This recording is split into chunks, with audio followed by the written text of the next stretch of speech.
मराठी भाषेबद्दल अपशब्द वापरणाऱ्या आरएसएसच्या भैयाजी जोशी यांचा शिवसेनेकडून निषेध व्यक्त करत जोडे मारो आंदोलन।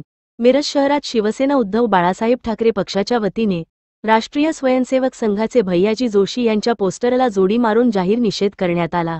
भैयाजी जोशी यांनी महाराष्ट्रात राहून मराठी भाषेचा अवमान केला असून खासगी राजकारणाच्या अनुषंगाने गुजराती लोकांना मदत मिळवण्यासाठी त्यांनी हा कृत्य केला आहे, असा आरोप शिवसेनेने केला।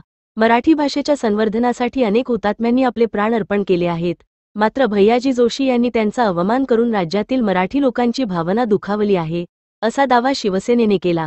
मिरजेतील महाराणा प्रताप चौकात आज हे आंदोलन करून त्यांच्या पोस्टरला जोडी मारण्यात आले।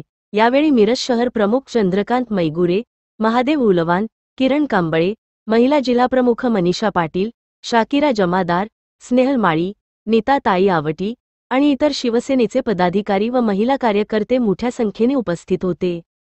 जे काल राष्ट्रीय स्वयंसेवकाचे भैयाजी जोशी जे मराठी भाषेला हद्दपार करण्याचा जे प्रयत्न केलेला आहे, महाराष्ट्रामध्ये 106 हुतात्म्यांनी जे मराठी भाषेसाठी आत्मबलिदान दिलेलं आहे त्याचा त्यांना विसर पडलेला आहे।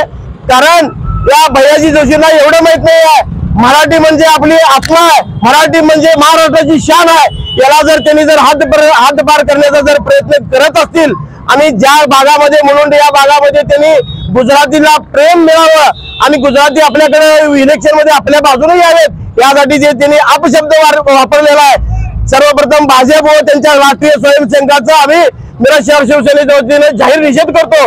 कारण महाराष्ट्र म्हणजे मराठी भाषा, महाराष्ट्र म्हणजे सर्व धर्मीय समभाव आणि मराठी भाषेबद्दल जे अपमान करणारे या भैयाजी जोशीचा त्यांचा जाहीर निषेध आहे। आज मिरज शहर शिवसेनेच्या वतीनं त्या भैयाजी जोशीला आम्ही जोडे मारून आंदोलन केलेलं आहे। कारण जे काल उद्धव साहेबांनी म्हणले की अशा लोकांच्यावर जे महाराष्ट्रामध्ये फूट पडाल्यात त्यांच्यावर देशद्रोहाचा गुन्हा दाखल करायला पाहिजे आणि जाती जातीमध्ये तेढ निर्माण करणारे अशी काही कीड असतात त्या किडींना तशाच तसं उत्तर द्यायला पाहिजे, एवढंच या ठिकाणी सांगतो।